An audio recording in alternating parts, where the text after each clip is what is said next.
Abro el debate. Virgilio Hernández tiene la palabra.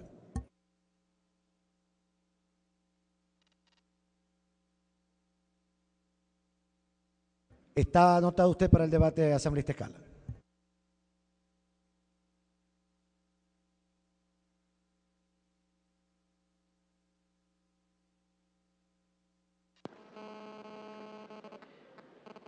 Señor presidente, estimados colegas asambleístas, estimados y estimadas colegas asambleístas, permítanme iniciar esta reflexión citando, seguramente todos nosotros alguna vez en la vida hemos leído estas famosas, que son más que tiras cómicas, que son reflexiones que realiza Quino en su popular obra Mafalda.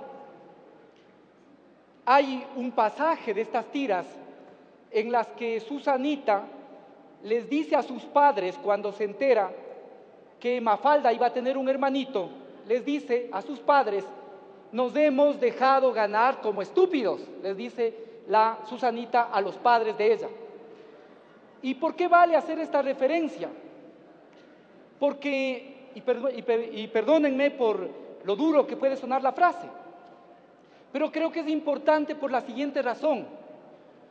Nos hemos pasado discutiendo todos estos días respecto de la sentencia de la Corte Constitucional, si la sentencia es procedente o no es procedente, si debemos aceptarla o no. Nos hemos pasado discutiendo sobre si constituye una maniobra política o no. ¿Cuál es el hecho? ¿Qué es lo que efectivamente pasa? Que esto de la consulta prelegislativa no es, como se ha dicho en estos últimos días a través de los medios, un invento de la Asamblea Constituyente del 2008.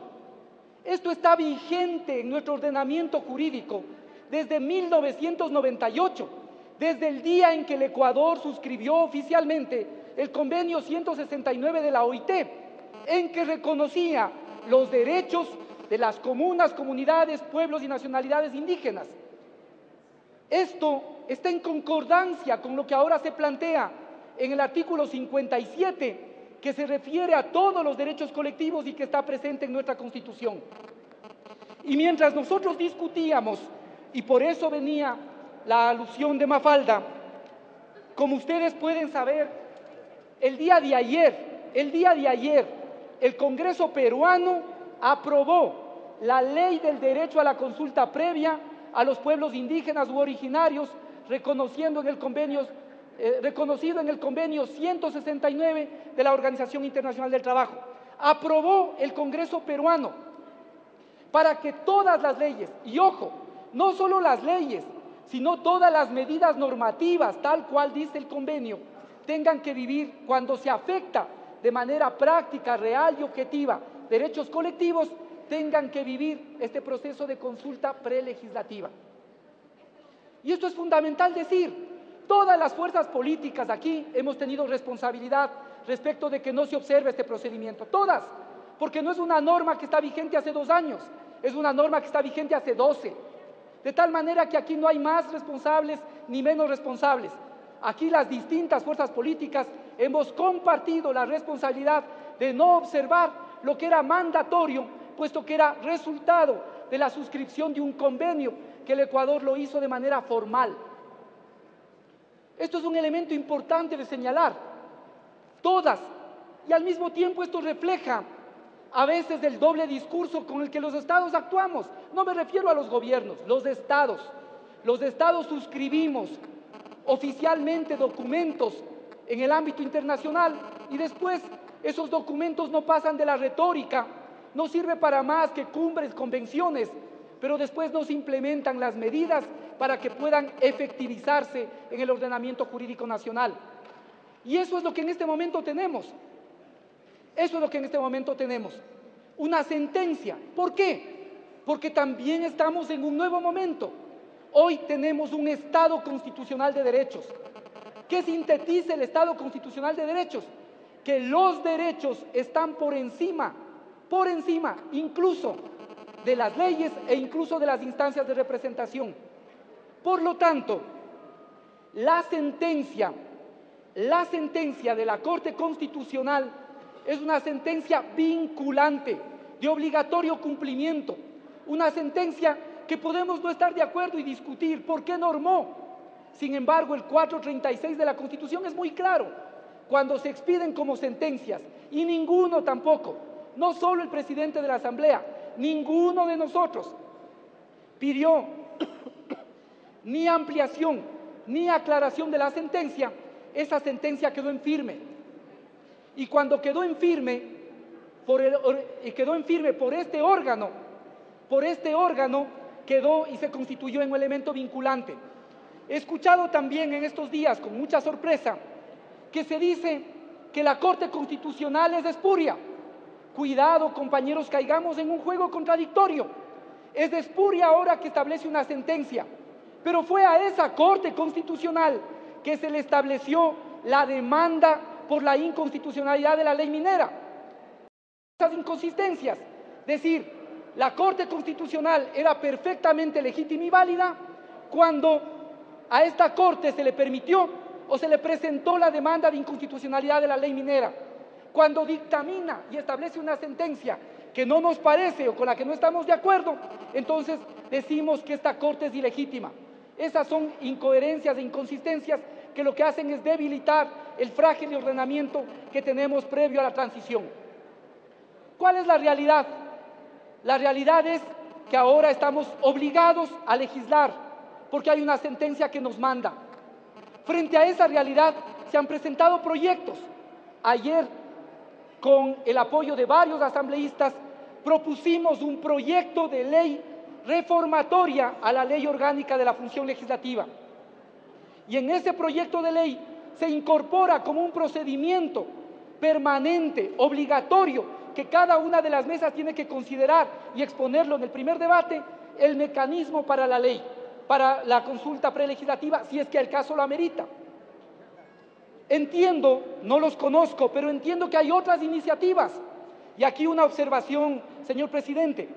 Creo que es mal precedente que el CAL someta a consideración del Pleno a qué comisión debe ir cuando existe un proyecto. Y este proyecto estaba presentado previo a la reunión del CAL que se realizó el martes a las 18 horas. Este proyecto fue presentado el martes en horas de la tarde. Por lo tanto, le corresponde al CAL calificar qué comisión tiene que dar tratamiento. Y si existen muchos más proyectos, yo estoy de acuerdo con lo que me parece decía alguno de los colegas al inicio de esta reunión. La Comisión de Estructura del Estado, o la que corresponda, según el CAL lo determine, tiene que establecer, como hemos hecho para otras leyes, una síntesis de todos los proyectos y buscar presentarnos una propuesta para que aquí el Pleno de la Asamblea debata. De tal manera que creo yo que al haber un proyecto presentado, entiendo que hay otros, ni siquiera amerita un debate, amerita que siga lo que está plenamente establecido en la Ley Orgánica de la Función Legislativa. Pero hay otro hecho. Hay también temas que ya no pueden ser discutidos para el futuro. Hay distintas situaciones en este momento que llega la sentencia. Hay proyectos que han pasado el primer debate y se están preparando el informe para el segundo. Hay proyectos que incluso ya tienen o están a punto de sacar un informe para el segundo debate.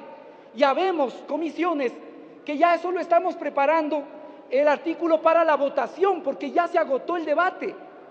Creo que, y aquí sí quiero hacer una sugerencia, espero que podamos mocionar esto y pueda haber apoyo, pero quiero mocionar y quiero pedirle que la presidencia y el CAL organice una reunión con jefes de bancadas. Además, estoy transmitiendo un criterio que ayer este criterio no es personal, es un criterio de la mesa que fue discutido por los 11 asambleístas de la mesa. Queremos en ese sentido proponerles que se convoque a una reunión de jefes de bancada y que mientras se hace la ley, la Asamblea establezca una resolución y que en esa resolución se traten los distintos casos. ¿Qué pasa con los proyectos que pasaron el primer debate? ¿Qué pasa con los proyectos que ya están para votación? Esto es importante establecerlo. En el caso del COTAD, si ustedes se fijan en el informe que fue para segundo debate, nosotros ponemos en el informe que hemos cumplido con lo que dice el artículo 57, numeral 17. Lo ponemos expresamente. Y ahora el criterio de la comisión es que de todas formas nosotros tendríamos que validar lo que tiene ahora la comisión como articulado final. Pero esas son diferentes situaciones. Por lo tanto, concretamente, sugiriendo, en primer lugar, no cabe discutir aquí a qué comisión se traslada, porque eso está arreglado en nuestra ley y le corresponde al organismo administrativo. Segundo, estamos proponiendo una reunión de jefes de bancada que establezcan una resolución, ojalá de consenso, para poder tratar los distintos casos que en este momento existen y que eso se haga en el marco de la sentencia que estamos obligados a cumplir. Creo que esto puede ayudar a una solución de consenso, pero que al mismo tiempo nos permita dar cumplimiento a una sentencia de la Corte Constitucional en un Estado constitucional. Gracias, señor presidente.